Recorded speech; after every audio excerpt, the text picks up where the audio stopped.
What's going on, y'all? This Pedo back with another book review. Today we're going to Need More Wine by Gabrielle Union. Excuse my voice, I'm a little under the weather, but I'm pushing through because you know I'm a G. I got y'all with another book review. This is definitely a dope book. Definitely a lot of nuggets in here, a lot of insight. And it's your boy Pedo. If you read it, let me know what y'all think in the comment section. Let's get it.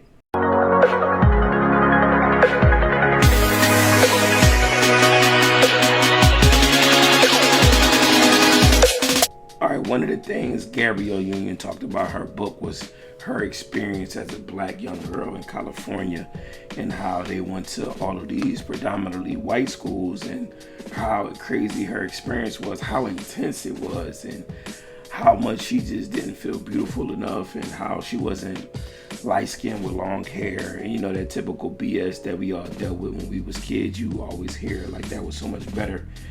And just listening to her story and her experiences, it let me know how blessed I was as a kid, because I grew up in Philly, and in Philly we was all black in my neighborhood, like everybody I do, and it wasn't too many white people around, but you didn't really deal with racism in any way, shape, or form because it was just us.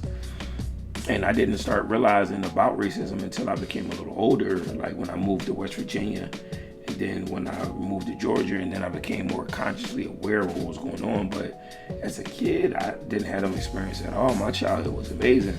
And it just let me know that I'm fortunate enough to have such a dope childhood, even though I was in the hood, but some of the best times of my life. Another thing that Gabrielle Union talked about in her book was girls on their monthly cycle and how that became like the boogeyman for a lot of preteens, and how crazy it was dealing with those experiences. And I have a daughter, so I just could only imagine how it is and what young women have to go through. And I'm not an expert on this, and a lot of people think I shouldn't speak on this at all, but as a man, I do think we need to educate more men and more people in general about these situations, so our daughters would be, the women in our life, be well equipped, way more prepared for these moments. And she went into some insane details and stories about what happened to her and how she was so ill-equipped for her moment, and how the girls in school was just terrified that their moment will come at the wrong time.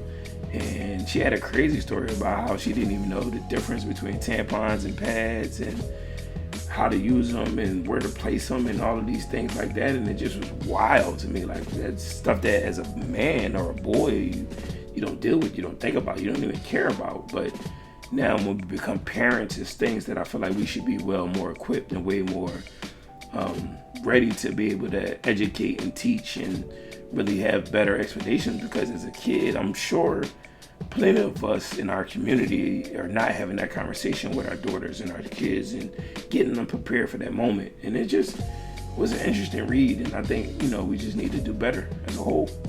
One of the funny things in Gabrielle Union's book that I thought was hilarious, not even really hilarious, but I just thought it was interesting how open-minded she was with her sexuality. And it was just a fresh take that you typically don't hear from women, or even feel the strength or the courage to even express that without being judged. And the way she expressed it and judged, like, I don't give a darn what y'all think or how y'all feel. I'm gonna enjoy my life, I'm gonna do what I wanna do, and I'm gonna have me a good old time. So it definitely was interesting hearing from a woman's perspective how much she just was like, I'm gonna do me. With her sexuality, of course. It's crazy. Another thing in Gabrielle Union's book that she talked about was how her dad had a certain type that he was attracted to, and that type that he was attracted to looked nothing like her. And she already struggled with feeling beautiful enough. She always struggled with the idea that she wasn't good enough, or she didn't look good enough. She wasn't light-skinned with long hair, even to the point where she even would tear up her yearbook pictures because she never felt beautiful enough.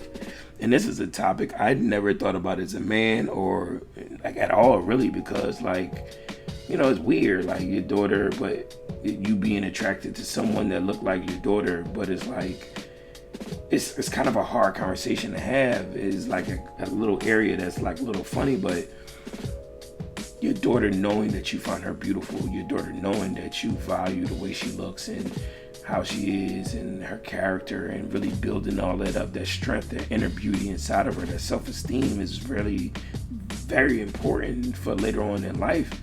And you can really scar your child and have them going through some sort of internal trauma, not telling them that they're beautiful enough and not telling them that they're valued or they're important or making them feel like their opinion matters. And there's so many different dynamics and so many different angles with childhood that's very like delicate and sensitive. And I'm learning that now because me and my daughter, we have a great level of communication, and I don't ever want to lose that.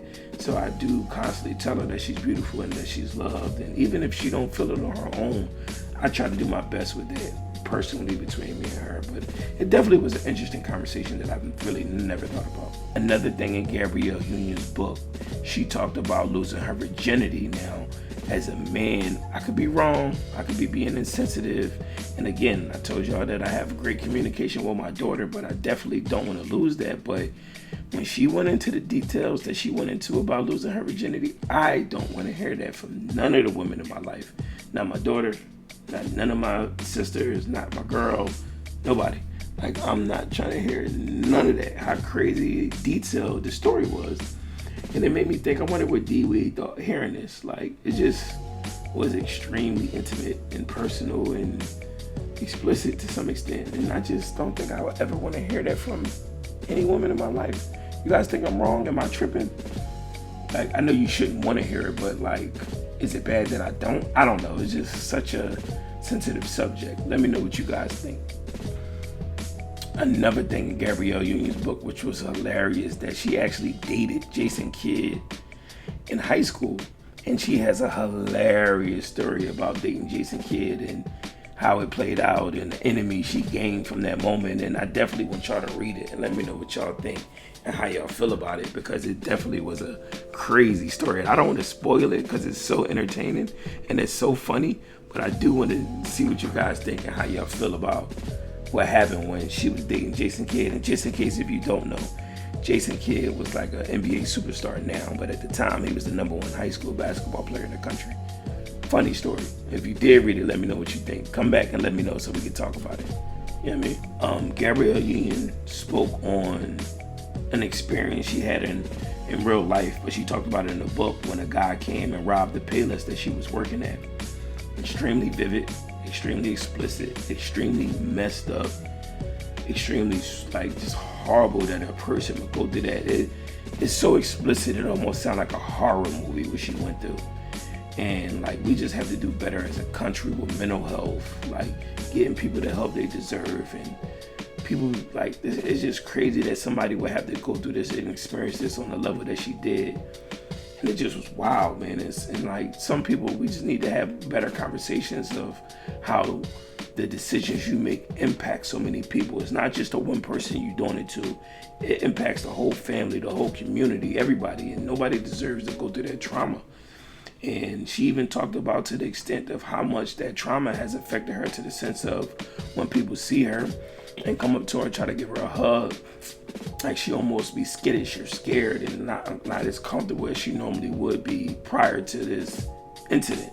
So I don't want to spoil it. I don't want to speak on it because I said it's extremely graphic. But if you do read it and you do get an idea what happened, come back and, you know, let's have this conversation. Let's talk about it because it's extremely messed up.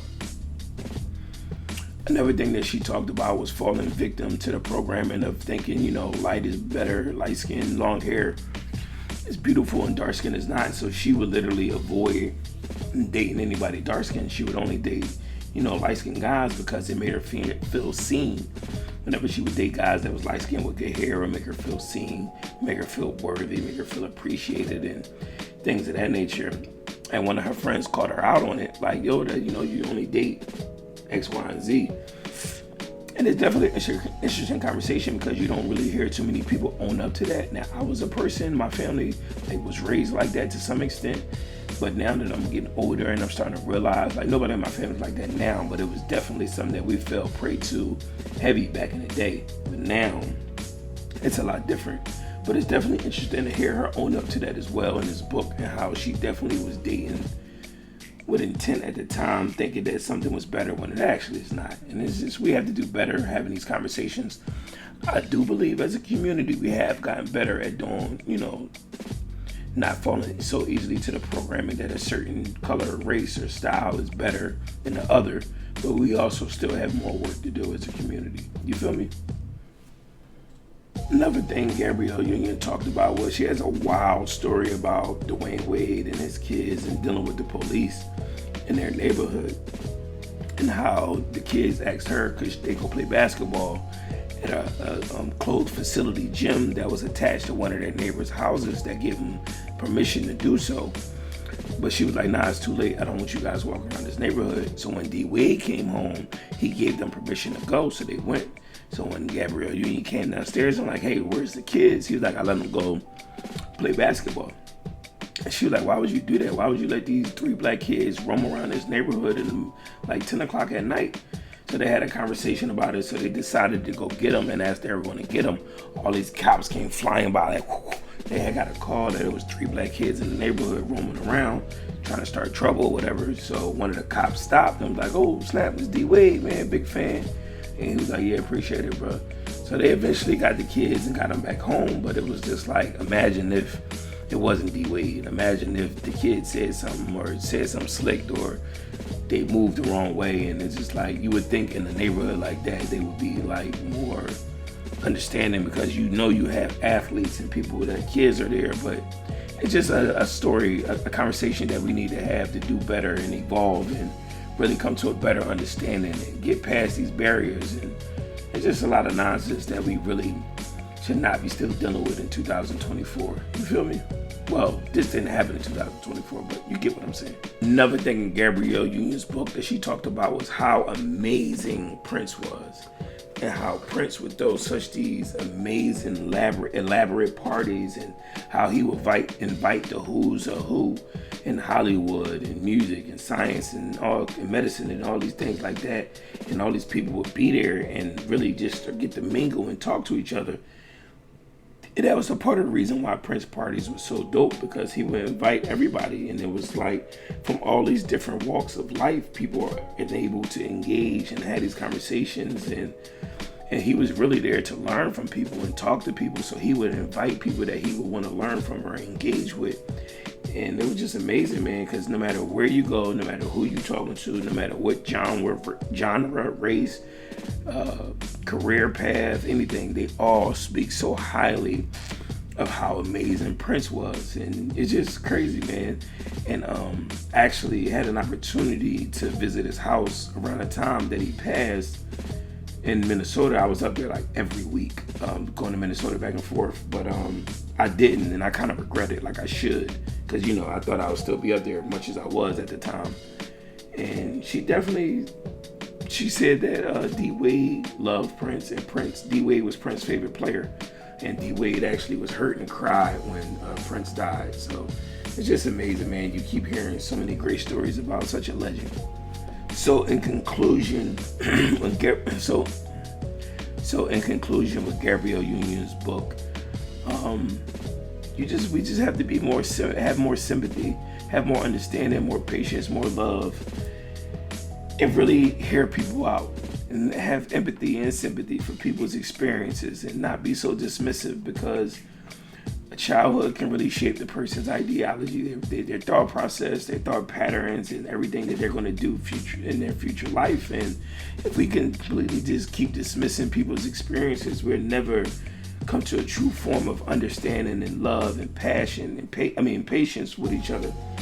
And it'll continuously be this divide. And listening to her story just let me have that moment of patience and understanding with her experience. And I truly appreciate that, because it's hard to really get and really understand people and really feel where they're coming from. But the way she articulated, the way she broke it down, in a way she was so passionate about her experiences, it really helped me connect on a deeper level, and I do appreciate that.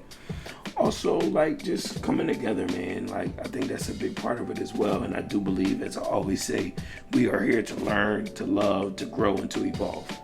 So that's my thought process, man, about this book. It definitely was a great read. If you have read it, let me know what y'all think. Again, forgive me for my hoarseness. I got a lot going on. I'm trying to get better. I'm working with the kids, volunteering with boxing, so I'm trying to improve my voice. But again, it's Pito. And let me know what y'all think. We just think we're going to need more. Well, we're going to need more wine is the title of the book by Gabrielle Union. Out. What's going on? Yo, this is Pedo. If you into books, you into reading, you into learning, hearing things that you never heard, stories that you never heard, and learning to work on your mental health, to develop, to becoming a better person, a better man, a better son, a better father, follow me. Subscribe. Help me get my subscribers up. I'm trying to get to 1,000 subscribers. Right now I'm at like 2. But nah, in all seriousness, if you're really into the things that I'm into, follow me. I'm going to be dropping dope content all the time. It's Pedo. Check me out. Follow me.